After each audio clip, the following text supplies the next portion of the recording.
Bonjour à toutes et à tous, j'espère que vous allez bien. On se retrouve aujourd'hui pour une nouvelle vidéo, pour un nouvel avant-match Paris Saint-Germain Le Havre pour le compte de la 30e journée de Ligue 1 McDonald's. Avant que la vidéo commence, comme vous pouvez voir, je ne suis pas dans le décor habituel simplement parce que je pars en vacances quelques jours. Normalement, ça devrait durer jusqu'au débrief contre le FC Nantes. Donc c'est normal si dans les prochaines vidéos, vous ne me voyez pas dans le décor habituel, mais plutôt dehors ou dans le Airbnb. Également, avant que la vidéo commence, j'aimerais vous parler de la décision qu'a pris la direction par rapport au match contre Strasbourg. Un match contre Strasbourg qui s'annonce très important parce que pour moi, s'il y a une équipe qui peut battre notre invincibilité cette saison, c'est bien Strasbourg parce que Strasbourg à la maison, c'est très chaud, ça va être très compliqué. Et ce fameux déplacement très important à Strasbourg est programmé entre le match aller et le match retour de la demi-finale de Ligue des Champions contre Arsenal. Donc on aurait pu penser que la direction allait demander un report de ce match comme ça a été fait il y a quelques semaines pour le match contre le FC Nantes pour le quart de finale contre Aston Villa ou comme ça a été fait la saison dernière pour le match contre le FC Barcelone ou le match contre Dortmund. Mais cette fois-ci, non, ils ont décidé de ne pas demander de report de match. Et personnellement, je trouve que c'est une très bonne initiative de la part de la direction parce qu'il reste 5 matchs de Ligue 1, non 6 avec le match qu'on doit rattraper contre le FC Nantes. Donc on arrive à la fin, on va aller chercher, comme dit Luis Enrique, notre invincibilité et finir la saison avec 0 défaite de Ligue 1. Il y a la finale de la Coupe de France qui arrive, il y a les 2 demi-finales de la Ligue des Champions.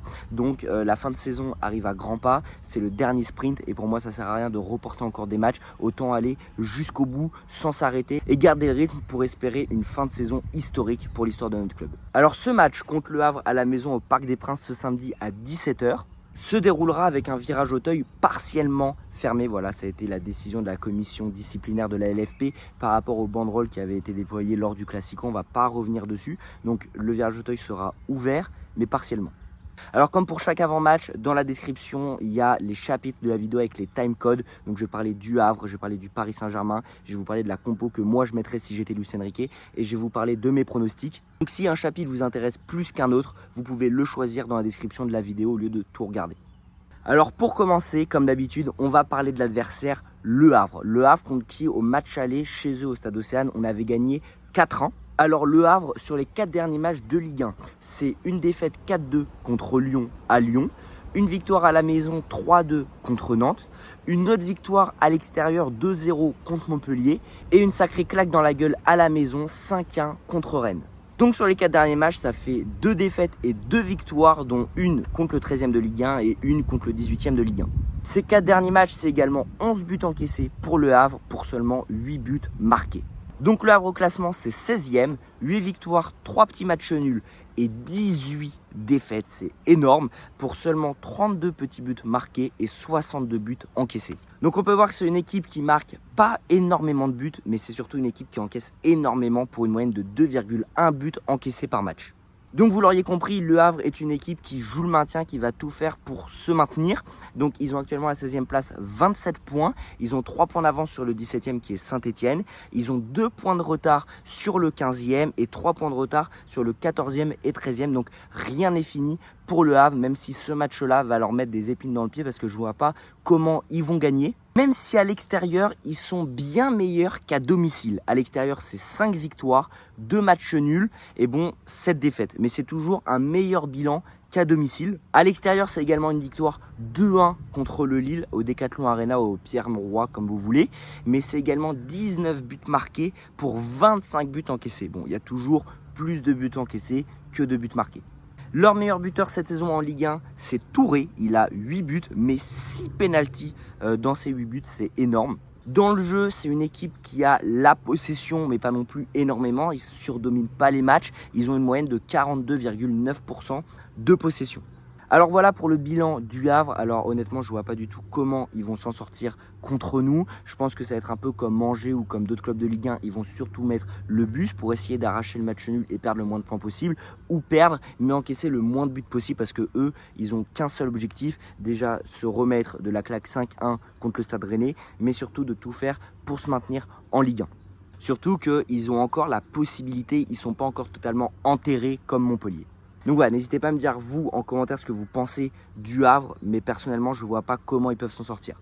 Alors maintenant, on va parler de notre club, le Paris Saint-Germain. Alors nous, on sort d'une défaite 3-2 en Ligue des Champions. Malgré ça, on a quand même la qualification en demi-finale. Donc évidemment, on est heureux parce que comment être triste d'une qualification en demi-finale? Évidemment que c'est le bonheur, même si c'est une défaite qui fait mal, avec un comportement pour la plupart des joueurs assez décevant, surtout en deuxième mi-temps. Mais la bonne chose, la bonne nouvelle, c'est que les joueurs, ils s'en sont rendus compte, ils l'ont dit à la fin du match, ils n'ont même pas vraiment fêté à la qualification parce qu'ils étaient déçus de leur prestation. Donc ça fait plaisir et ils vont vouloir rebondir très rapidement pour tirer vraiment une leçon de ce match au Villa Park. Après ces 2 matchs intenses en Ligue des Champions, il devrait avoir pas mal de changements. À ce qui paraît, il y aurait même des cadres qui ne seraient même pas là, qui seraient laissés au repos ce week-end. Donc on verra bien, mais on en parlera après pour les compos.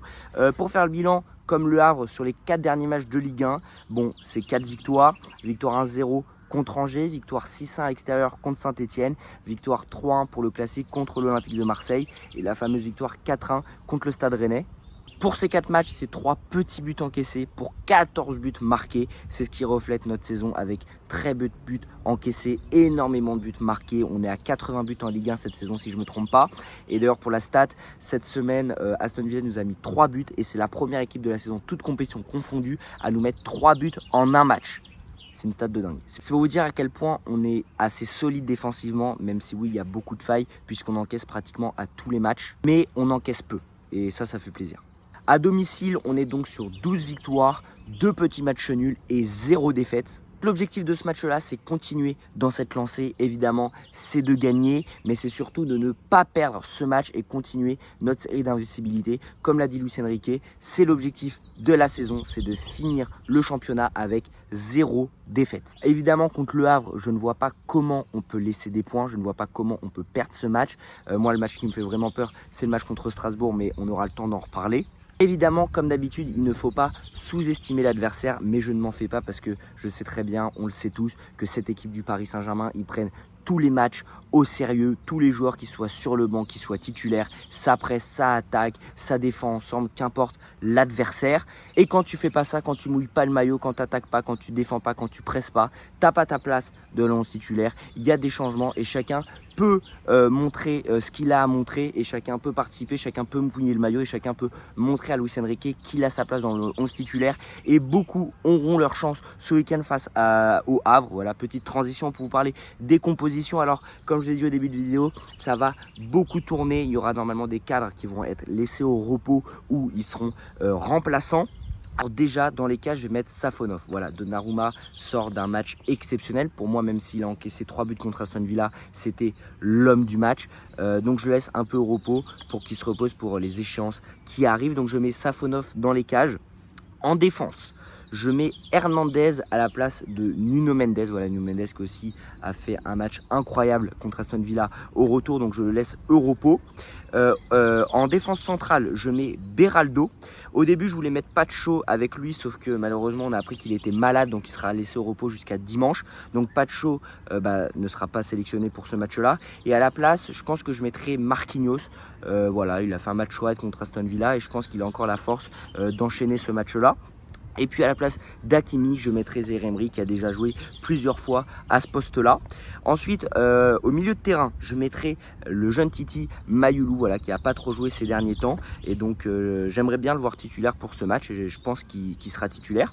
Ensuite, pour l'accompagner, je mettrai des joueurs plus d'expérience, des joueurs titulaires, des joueurs cadres, des joueurs juste exceptionnels, Vitinha et Neves. Alors oui, ils ont enchaîné les 2 matchs contre Aston Villa, ils ont beaucoup de minutes dans les jambes, mais il ne faut pas non plus mettre une équipe C contre le Havre. Il faut quand même respecter l'équipe du Havre, il faut quand même mettre des joueurs qui jouent régulièrement. Donc je mets Vitinha et Neves pour accompagner Mayulu et même dans sa progression, c'est important qu'ils soient entourés de joueurs très bons, des joueurs qui commencent à avoir une certaine expérience malgré leur jeune âge. Donc je mets Neves et Vitinha pour accompagner Mayulu.